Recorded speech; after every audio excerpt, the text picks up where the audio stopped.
அஸ்வின்ஸ் இனிப்பு காரம் பேக்கரி மற்றும் செல்வ உணவகம்.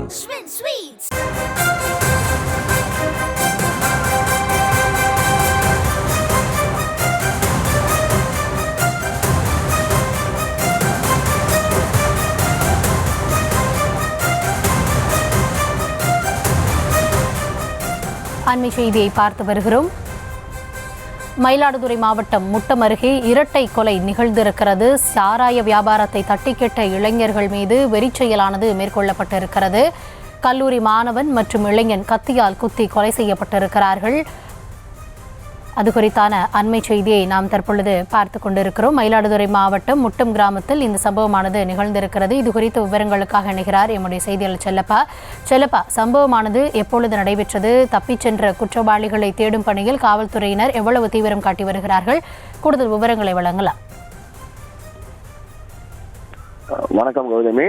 மயிலாடுதுறை மாவட்டம் மயிலாடுதுறை அருகே பெரம்பூர் காவல் சரத்துக்கு உட்பட்ட முட்டம் கிராமத்தில் இன்ஜினியரிங் கல்லூரி மாணவன் பாலிடெக்னிக் படித்து முடித்துவிட்டு வேலை தேடும் இளைஞர் ஆகிய 2 பேரை சாராய வியாபாரிகள் கத்தியால் குத்தி படுகொலை செய்த சம்பவம் மயிலாடுதுறை மாவட்டத்தில் பரபரப்பையும் பதட்டத்தை ஏற்படுத்தியிருக்கிறது. முட்டம் வடக்கு தெரு பகுதியில் ராஜகுமார், தங்கதுரை, மூவேந்தன் ஆகிய 3 பேர் தொடர்ந்து சாராய விற்பனையில் ஈடுபட்டு வருவதாகவும் இதை தட்டி கேட்டவர்களை அடித்து கொலை மிரட்டல் விற்பதும் வாடிக்கையாக இருந்துள்ளதாகவும் அப்பகுதி மக்களால் குற்றம் சாட்டப்பட்டு வருகிறது. கடந்த சில தினங்களுக்கு முன்பு காவல்துறை சார்பில் முட்டம் பகுதியில் சாராய ரெய்டு நடைபெற்றது. சாராய வியாபாரி ராஜ்குமார் என்பவர் போலீசார் கைது செய்து சிறையில் அடைத்தாங்க. நேற்று முன்தினம் ராஜ்குமார் ஜாமீனில் வெளிவந்ததில் தெருவில் ஏன் சாராயம் விற்கிறீர்கள் என்று அப்பகுதியை சேர்ந்த 17 வயது சிறுவன் கேட்டதற்கு அந்த சிறுவனை சாராய வியாபாரிகள் அடித்து விரட்டியதாகவும் கூறப்படுகிறது.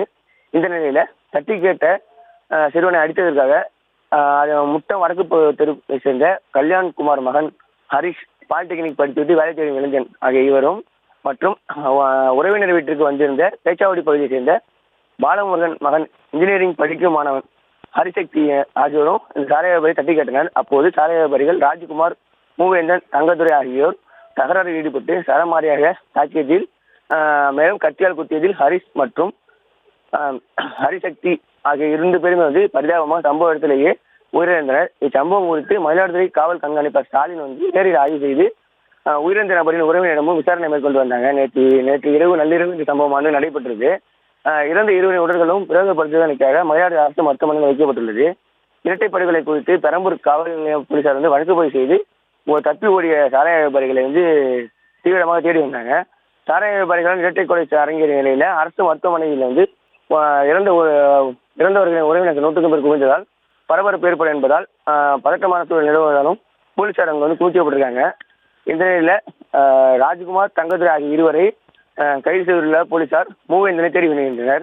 மேலும் கொலை சம்பவத்தில் ஈடுபட்டுள்ள மேலும் 2 பேரை கைது செய்ய வேண்டும் என்று கூறி மயிலாடுதுறை அரசு மருத்துவமனை அருகே கும்பகோணம் மற்றும் மயிலாடுதுறை பிரதான சாலையில இறந்தவர்களின் உறவினர்கள் சாலை மறியல் போராட்டத்தில் ஈடுபட்டாங்க.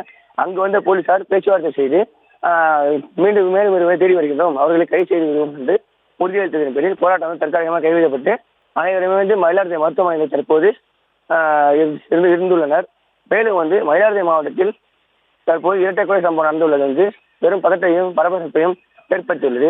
மேலும் சாராய விற்பனையை தமிழக அரசு தடுக்க கோரியும் மயிலாடுதுறையில் தற்போது சாராய விற்பனை நடந்து வருவதாக 2 கொலை நடந்துள்ளது. மயிலாடுதுறை மக்களிடையே பெரும் அதிர்வலையை ஏற்படுத்தியுள்ளது. கௌதமி, தங்களுடைய விரிவான விவரங்களுக்கு நன்றி செல்லப்பா.